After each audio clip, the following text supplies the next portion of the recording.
बहुत असोत सुंदर संपन्न की महा प्रिय आमचा एक महाराष्ट्र देश हा.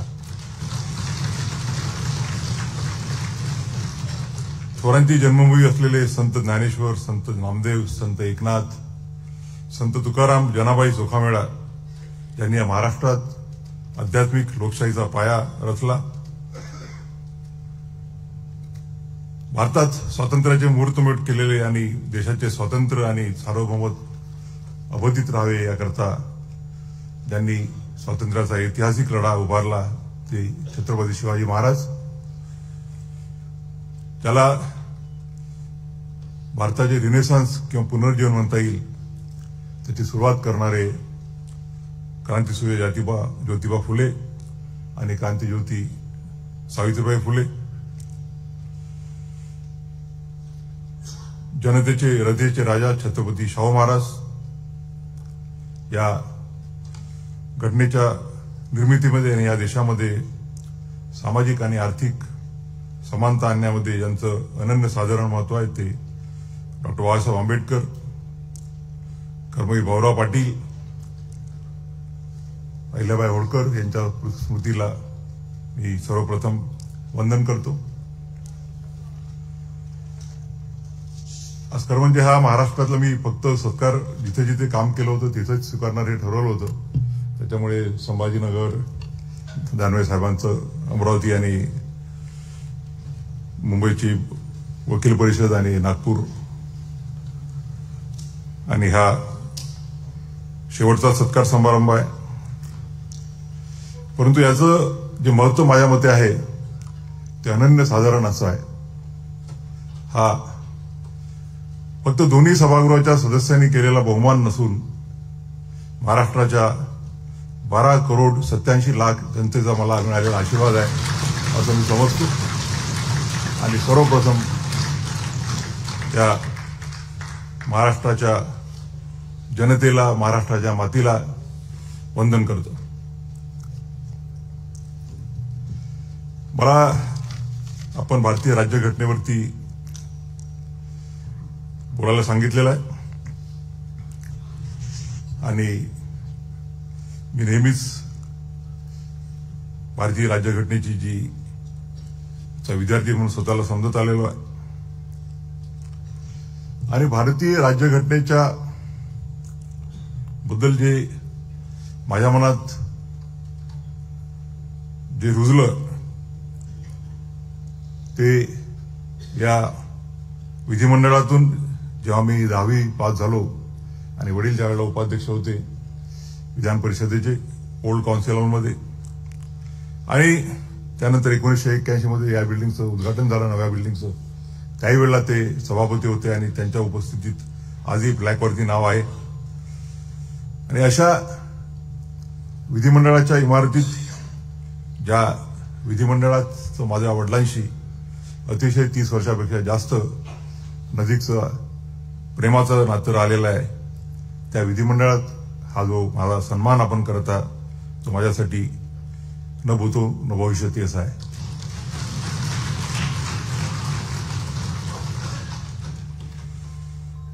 आपल्याला सर्वांना माहितच आहे की 9 डिसेंबर 1946 रोजी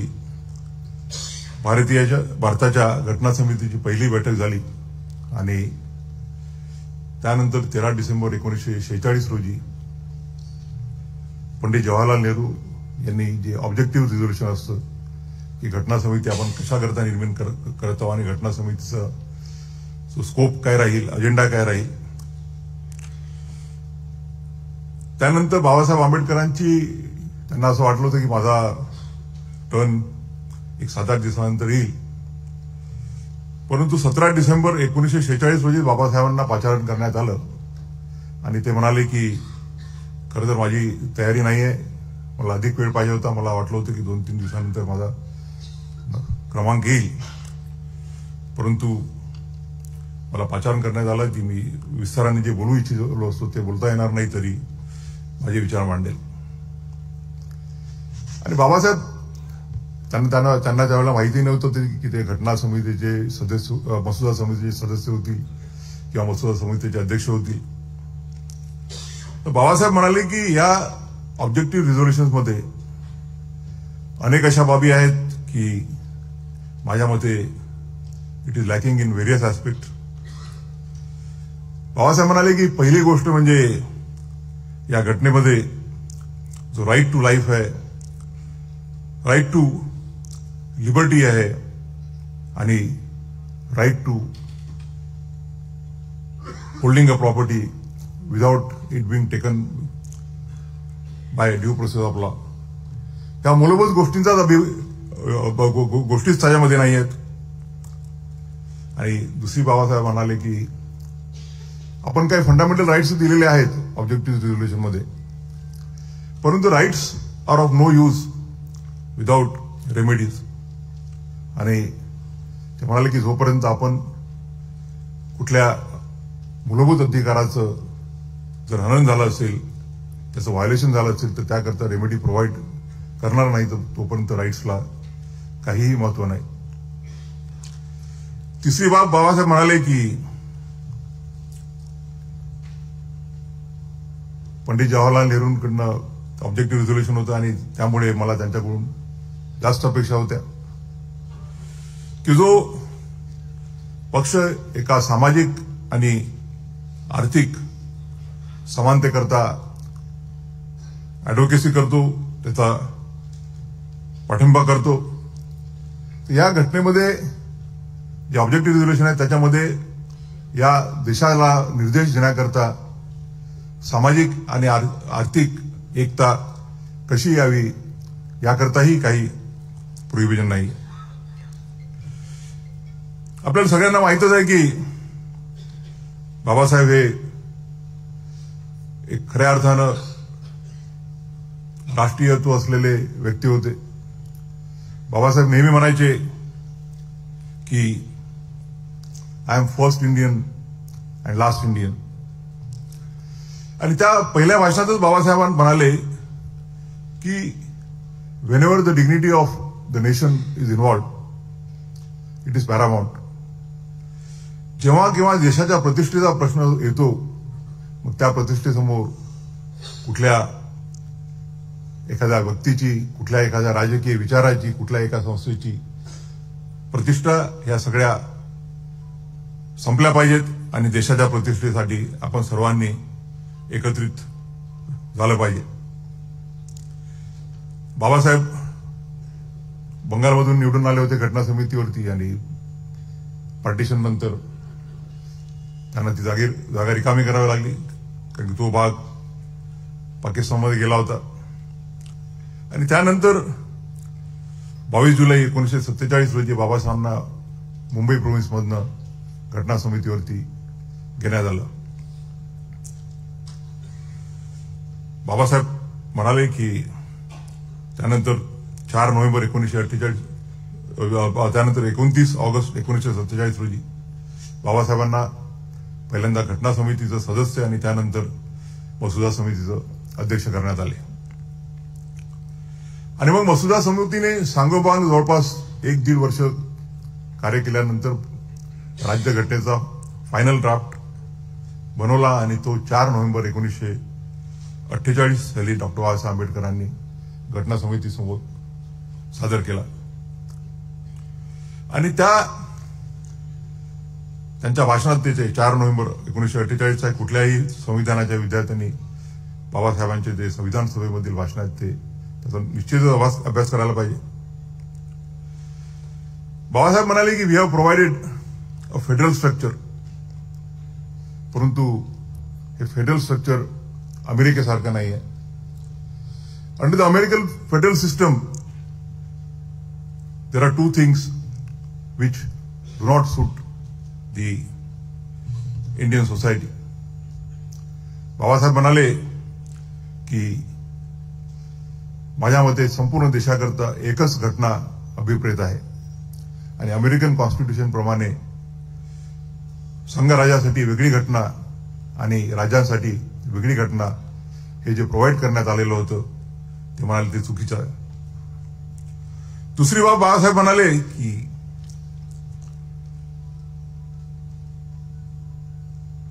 अमेरिकेमध्ये ड्युअल सिटिझनशिप आहे. एक व्यक्ती US फेडरेशनचा सिटीजन राहू शकतो आणि त्याचप्रमाणे he has also to be a citizen of the state where he resides. Babasaheb म्हणाले की आपल्याला जर आपला देश एक संघ ठेवायचा असेल तर हा कन्सेप्ट आपण भारतामध्ये मान्य करू शकत नाही आणि म्हणून बाबासाहेबांनी प्रोव्हाइड केलं की वन नेशन वन सिटीजन. मग तो आंध्रमध्ये राहणारा असो, काश्मीरमध्ये राहणारा असो, नॉर्थ ईस्टमध्ये राहणारा असो, he will only be the citizen of India, he will not B a citizen of any state. आणि बाबासाहेबांनी म्हटलं की जरी आपण फेडरलिझम आणतो आपल्या घटनेद्वारे, पण federalism is not rigid. The federalism is flexible. We are providing a flexible structure of a federal constitution. आणि म्हणून जेव्हा केव्हा देशाला संकटाच्या काळामध्ये एकसंघ राहण्याची आवश्यकता पडेल तेव्हा हा देश युनायटेड कसा राहील याकरता आपण या घटनेमध्ये प्रोव्हिजन केलं आहे. तिसरा, separation of powers of 3 wings. मी नेहमीच म्हणत असतो की भारतीय राज्यघटनेच्या जे 3 स्तंभ आहेत, मग ती विधिपालिका, कार्यपालिका आणि न्यायपालिका, या घटनेने निर्माण केलेला आहे आणि all of them are expected to work in the spheres allotted to them in the constitution. देशातील नागरिकांसाठी कायदे करणं हे देशाची पार्लमेंट, राज्यांची लेजिस्लेचर याचं कार्य आहे. त्या कार्याची अंमलबजावणी करणं, जे घटनेमध्ये कर्तव्य दिलेले आहेत, अधिकार दिले आहेत, त्याचं पालन करणं ही एक्झिक्युटिव्हची जबाबदारी आहे. आणि लेजिस्लेचरने केलेले कायदे हे घटनात्मक घटनेच्या बाहेर आहेत की नाही किंवा within the framework of the constitution आहेत की नाही हे पाहण्याचं, किंवा the executive acts within the constitution limits or the laws as enacted by the legislature हे पाहण्याचं काम ज्युडिशरीचं आहे. आणि बाबासाहेब म्हणाले की we all believe in the supremacy of the constitution.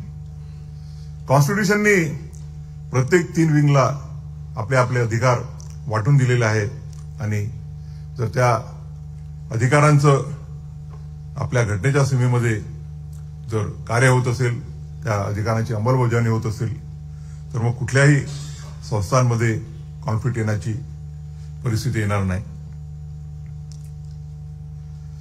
त्यानंतर आपण बघतो की फंडामेंटल राईट्स, ज्याबद्दल बाबासाहेबांनी 17 डिसेंबर 1946च्या भाषणात उल्लेख केला होता, जे मानवाला मानवी जीवन जगण्यासाठी जे बेसिक राईट्स आपण म्हणतो, जे प्रिमॉडियल राईट्स म्हणतो, मग तो right to life, right to liberty,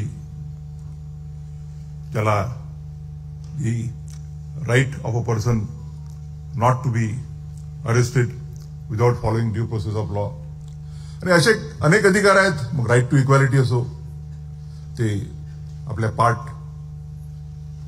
3 मध्ये फंडामेंटल राईट्समध्ये प्रोव्हाइड करण्यात आले. आणि सर्वात महत्वाचं म्हणजे की बाबासाहेबांनी पार्ट 4 जो आहे, डायरेक्टिव्ह प्रिन्सिपल्स, ज्याला आपण म्हणतो की the state, the legislature and the executive, while discharging their duties, will be guided by the principles as provided in the directive principles. बाबासाहेबांवरती टीका करण्यात आली की directive principles are nothing else but an pious obligation, a pious declaration, a check, post dated check on a bank, whether it will be encashed or not. आणि बाबासाहेब म्हणाले की हे मला मान्य आहे की directive principles of state policy are not enforceable in court of law, परंतु या घटनेद्वारे आपण फक्त या देशाची जडणघडण कशी होईल, हा देश कसा कार्य करेल हे प्रोव्हाइड करत आहोत. Unlike the other constitution, we are not providing a mechanism to ensure that a particular political party comes in a power. आणि म्हणून बाबासाहेब म्हणाले की शक्य आहे, हे क्रिटिसिझम बरोबर आहे की directive principles of state policy हे एन्फोर्सेबल नाही आहेत कोर्टामध्ये.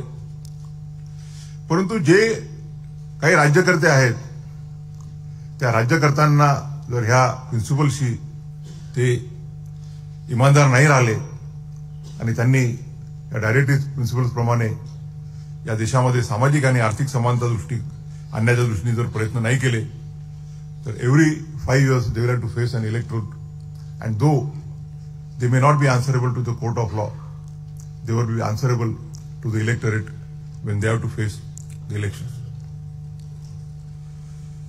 नंतर आपण पाहतो की घटना दुरुस्तीचे अधिकार बाबासाहेब नेहमीच म्हणायचे की we cannot anticipate what would be the problems of the next generations. पुढच्या पिढीचे काय प्रश्न राहतील याची आजच आपण अँटिसिपेट करू शकत नाही. आणि म्हणून पुढच्या पिढीला घटनेमध्ये योग्य असे बदल करण्याची मुभा असली पाहिजे.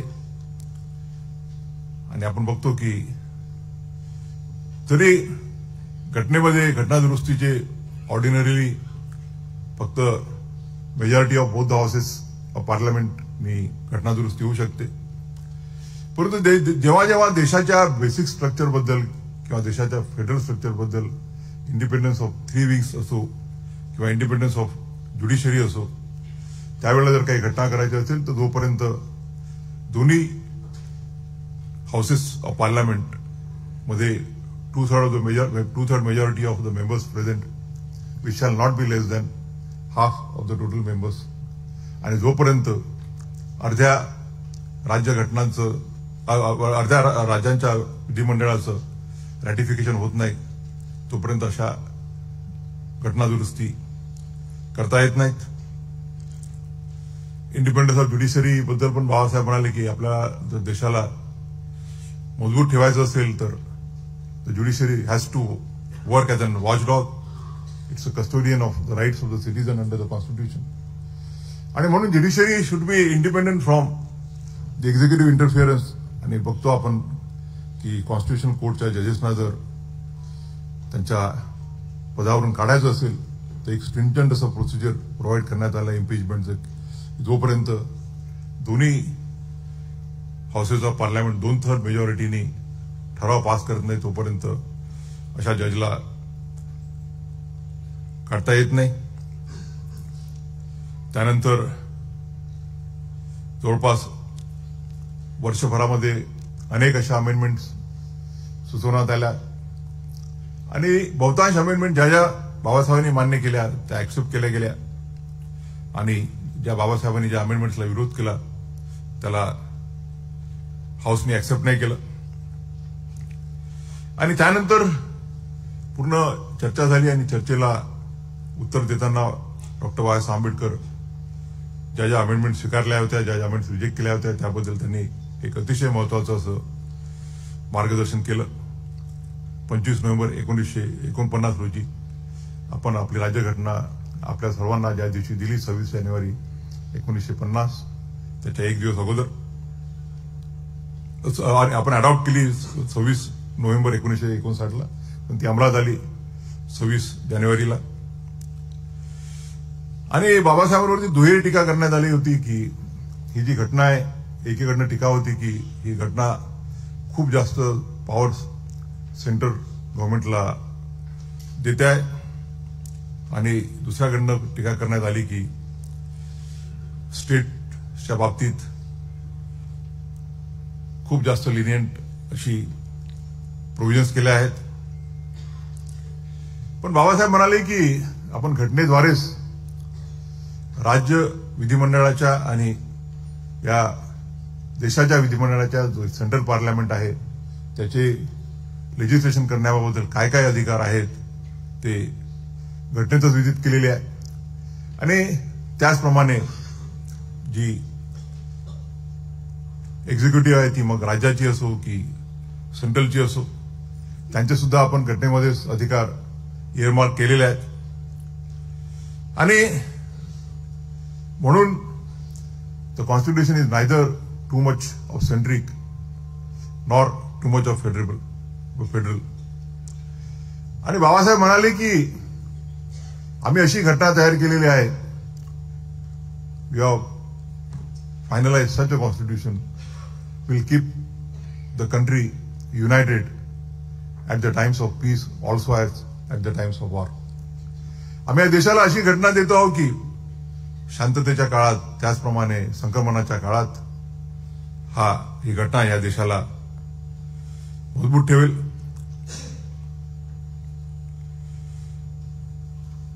बाबासाहेबांनी त्यावेळेला बरेच इशारे दिले त्या भाषणामध्ये. बाबासाहेब म्हणाले की मोठ्या मुश्किलीने आपल्याला हे स्वातंत्र्य मिळालेलं आहे आणि जर हे स्वातंत्र्य आपल्याला टिकवायचं असेल तर या देशातील राजकीय पक्षांनी जात पात हे भेद बाजूला ठेवून त्याच्यावर देश कसा राहील या दृष्टीनं कार्य करण्याची आवश्यकता आहे.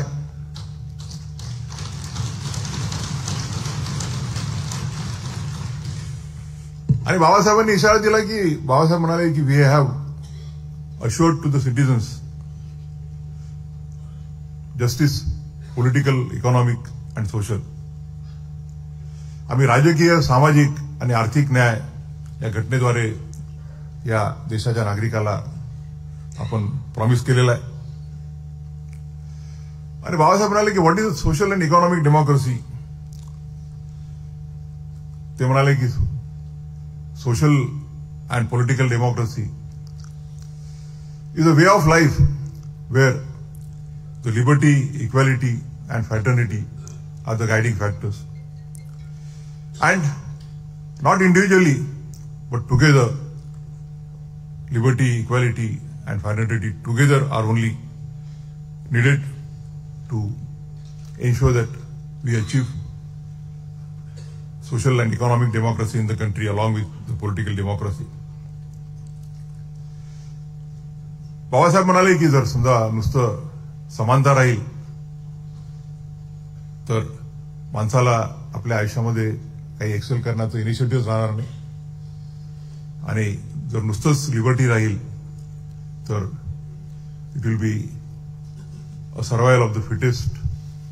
जो दुबळा आहे त्यावरती जो मजबूत माणूस आहे त्याचं वर्चस्व राहील. आणि फ्रॅटर्निटी याकरता रिक्वायर्ड आहे, बंधुत्व याकरता रिक्वायर्ड आहे की it acts as a policeman and keeps fraternity, keeps equity and liberty in guard so that both of them act together. त्यानंतर आपण बघतो की बाबासाहेबांच्या बद्दल त्यावेळेला अनेक भाषणं झाले. त्यांनी बाबासाहेबांच्या कार्याचा एवढा गौरव केलेला आहे, वेळेच्या अभावी सगळ्यांबद्दल बोलता येणार नाही. पण डॉक्टर राजेंद्र प्रसाद म्हणाले की sitting in this chair there could not have been any other person than me to see with what zeal and devotion the drafting committee has worked and particularly its chairman doctor B.R. Ambedkar. Doctor Rajendra Prasad म्हणाले की in spite of his failing health, he single-handedly ensured that this country gets the best constitution.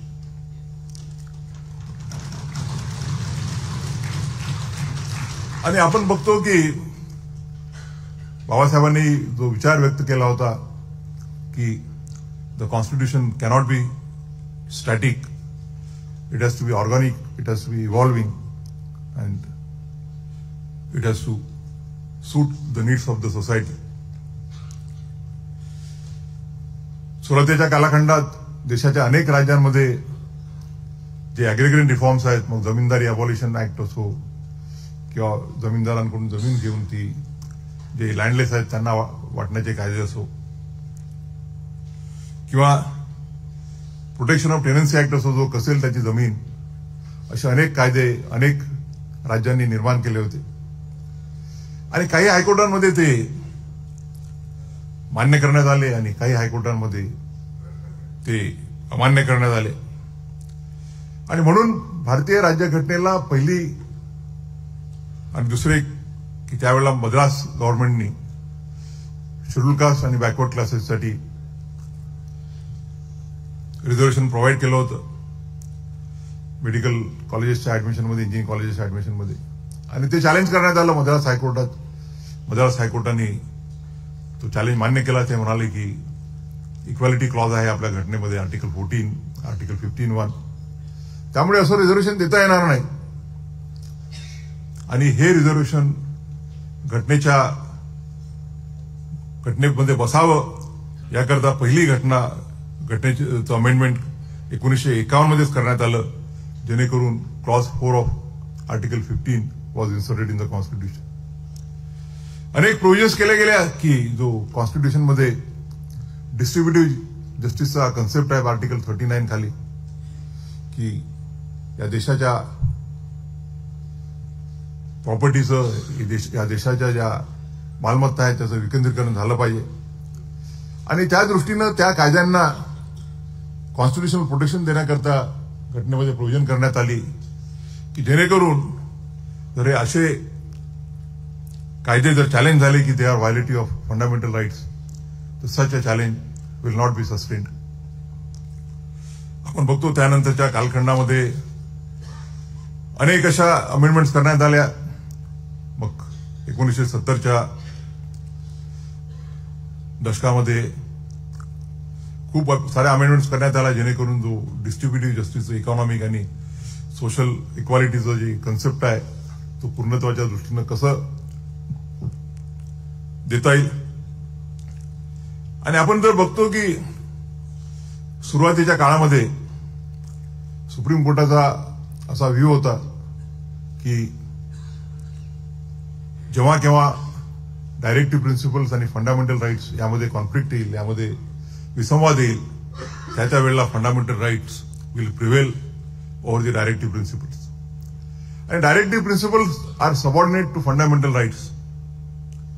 परंतु 1973 मध्ये केशवानंद भारतीच्या जजमेंटमध्ये 13 जजेसच्या Keshavananda भारतीचं judgement आपल्या सर्वांना basic structure डॉक्ट्राईनसाठी सर्वांना माहिती आहे.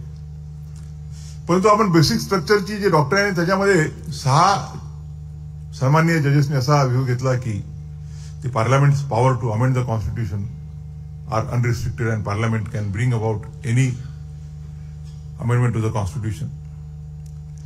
6 जजेसनी व्ह्यू घेतला की पार्लमेंटचे पॉवर जे आहेत कॉन्स्टिट्यूशन अमेंड करायचे ते मर्यादित आहेत आणि फंडामेंटल राईट्स त्या चॅप्टरला हात लावू शकत नाही. परंतु जस्टिस HR खन्ना यांनी जो व्ह्यू घेतला की though the parliament has ample powers to amend the constitution including abridgement of fundamental rights, it has no power to amend the basic features of the constitution. खरं म्हणजे त्याचं जे फाउंडेशन आहे ते आपल्या महाराष्ट्राचे आणि आमच्या अमरावतीचे जस्टिस JR मुधोळकर यांनी जे सज्जन सिंग मध्ये मायनॉरिटी व्ह्यू घेतला होता त्यांनी आणि जस्टिस हिदायतुल्लांनी, की जस्टिस हिदायतुल्ला म्हणाले होते की to accept the reasoning given in Shankari Prasad that the parliament's power are to amend the constitution are unrestricted, in my view will not be laying down a correct position of law. आणि justice Mudholkar म्हणाले की if you construe the parliament's power even to take away the basic features of the constitution, then in my view it will amount to rewriting the constitution and not amending the constitution. Constitution मध्ये ते दुरुस्ती होणार नाही पण कॉन्स्टिट्यूशनच पूर्ण बदलला जाईल. आणि डायरेक्टिव्ह प्रिन्सिपल्स आहे त्याबद्दल ऑलमोस्ट सगळ्या जजेसनी एका पेजवर होते. सगळ्यांनी व्ह्यू घेतला की या देशामध्ये जर सामाजिक आणि आर्थिक समानता निर्माण करायची असेल, या देशाच्या घटनाकारांना सामाजिक आणि आर्थिक न्यायाचं जे स्वप्न आहे ते जर पूर्ण करायचं असेल the directive principles and fundamental rights will have to be given equal importance. Directive principles and fundamental rights together, directive principles and fundamental right ekatra and not individually, is the soul of the constitution. तो आपल्या भारतीय राज्यघटनेचा आत्मा आहे. Supreme कोर्टाने म्हटलं की the fundamental rights and the directive principles, they run parallel to each other and at times they intersect each other, and therefore they together have to be considered for taking forward the march of social and economic justice. आपण 26 जानेवारी 1925 रोजी भारतीय राज्यघटनेचा अमृत महोत्सवाचा काल पूर्ण केलाय. देशाच्या राज्यघटनेचा अमृत महोत्सव संपून आपण शतकपूर्तीकडे आता वाटचाल सुरू केलेली आहे.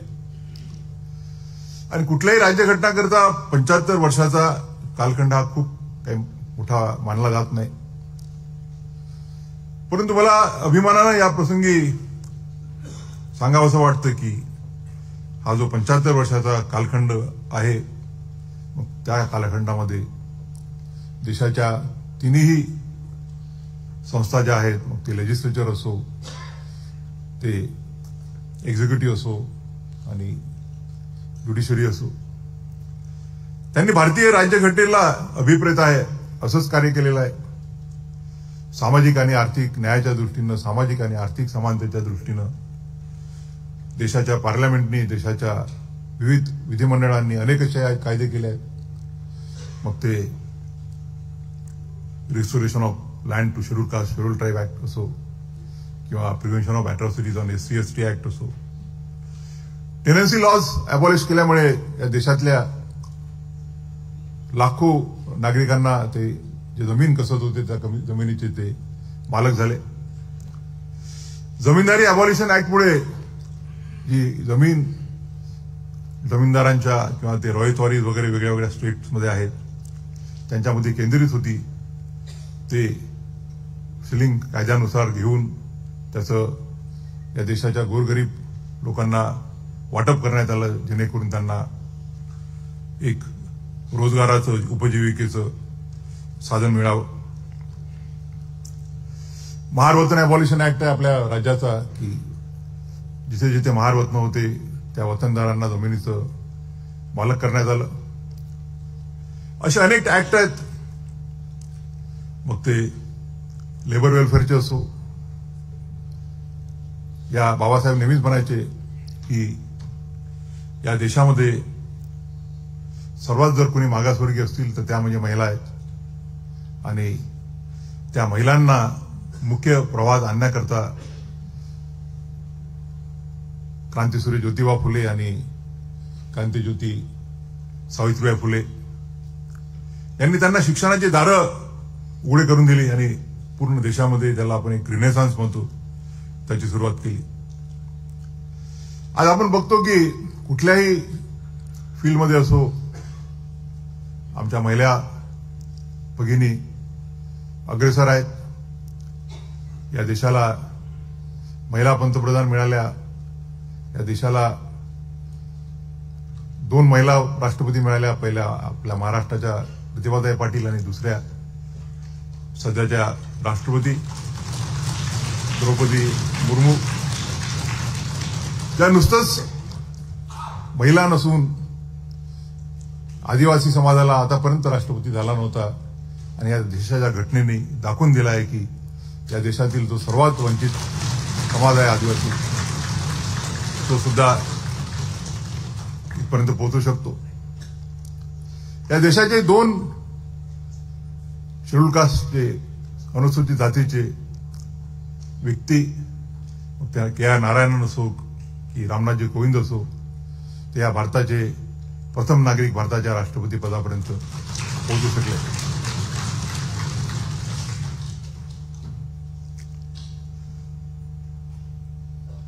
शेड्यूल कास्टच्या बालोगी आणि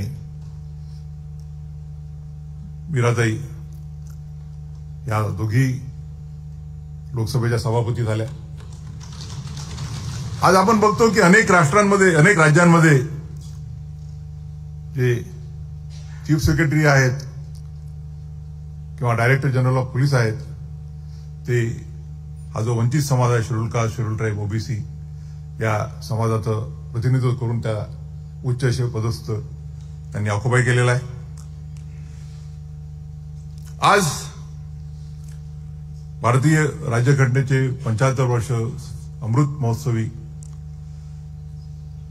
वर्ष पूर्ण झाल्यानंतर देशाच्या घटनेची ज्यावेळेला शतकपूर्तीकडे वाटचाल होते आहे, त्या कालखंडामध्ये डॉक्टर बाबासाहेब आंबेडकरांच्या विचाराचा पाईक असलेला मला या देशाचं सर्वोच्च न्यायालयाचं प्रमुख न्यायाधीश म्हणून काम करण्याची संधी मिळते आहे, हे मी माझं भाग्य समजतो.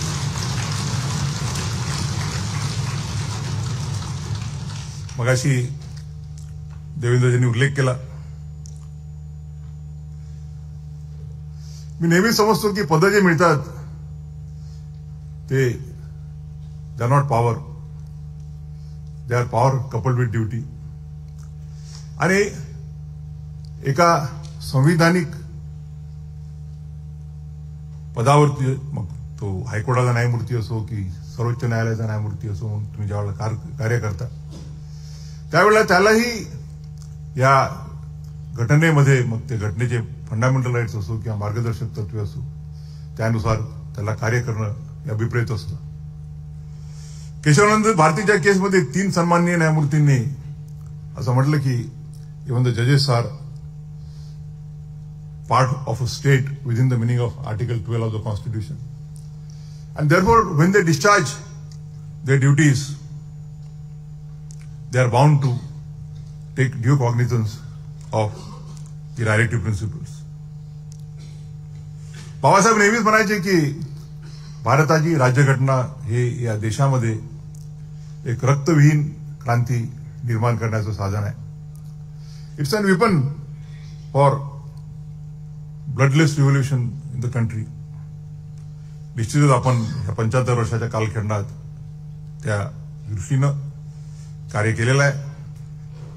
माझा स्वतःचा प्रश्न राहिला तर मी नेहमीच जेव्हा जेव्हा मला संधी मिळते तेव्हा डायरेक्टिव्ह प्रिन्सिपल्स आणि फंडामेंटल राईट्स याचा बॅलन्स साध्य करण्याची प्रयत्न केले आहे. तशी ती तारेवरची कसरत असते, परंतु मी नेहमीच समजत आलो की मला हे पद या देशाची व समाजाची सेवा करण्याची दिलेली संधी आहे.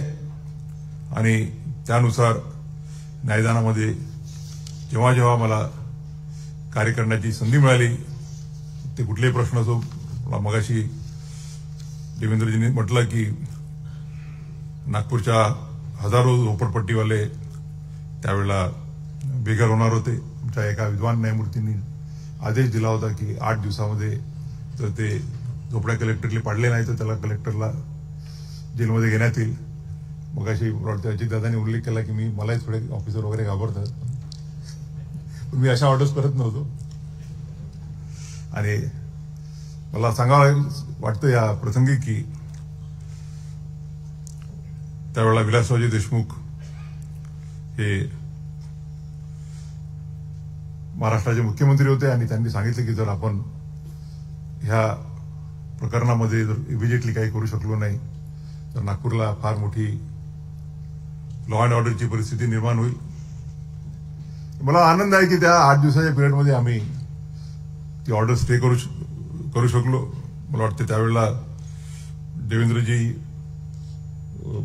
महापौर आमदार होते आणि ज्यावेळेला आम्ही तिथे लढत होतो, मी महाराष्ट्र सरकारचं लढत होतो, त्यांनी त्यावेळेला इंटरव्हेन्शन टाकलं होतं त्या मॅटरमध्ये एक नागपूरचे आमदार म्हणून. आणि लाखो नागरिकांना बेघर होण्यापासून ते वाचवता आला याचा जो आनंद असतो तो मला वाटते कुठल्याही शब्दामध्ये व्यक्त करता येत नाही.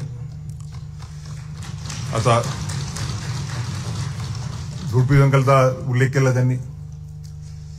त्यामध्ये आम्ही डायरेक्टिव्ह प्रिन्सिपलचाच उल्लेख केलाय की जर आपण by the stroke of one pen जे लोक फॉर डिकेड्स टुगेदर 30 वर्ष 40 वर्षापासून राहत आहेत, 30 वर्षापासून 40 वर्षापासून त्यांना जमिनीचे पट्टे दिले आहेत आणि त्या पट्ट्यांवरती ते शेती करत आहेत, त्यांच्याकडून जर आपण हे हक्क जर काढून घेतले तर मग आपण या देशामध्ये सामाजिक आणि आर्थिक समानतेचं त्या दृष्टीनं कार्य करण्याचं जे प्रॉमिस दिलेलं आहे ते will be belittling that promise. मला आनंद आहे की माझ्या 22 वर्षाच्या कालखंडामध्ये एक चांगलं न्यायदानाचं कार्य करता आलं.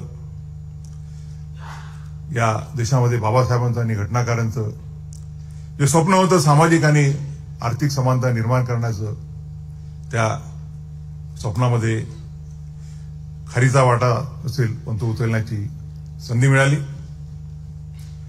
आज आपण सर्वांनी तो माझा बहुमान केला. महाराष्ट्राच्या मी समजतो की हा जो बहुमान आहे हा जो आपल्या महाराष्ट्राच्या 12,87,00,000 जनतेने दिलेला आशीर्वाद आहे. मी या भूमीला आणि महाराष्ट्राच्या सर्व जनतेला आपल्याद्वारे वंदन करतो आणि कवी गोविंदराजांच्या 2 ओळीमध्ये माझ्या वाणीला विराम देतो. मंगल देशा पवित्र देशा महाराष्ट्र देशा, मंगल देशा पवित्र देशा महाराष्ट्र देशा, प्रणाम माझा घ्यावा हा श्री महाराष्ट्र देशा.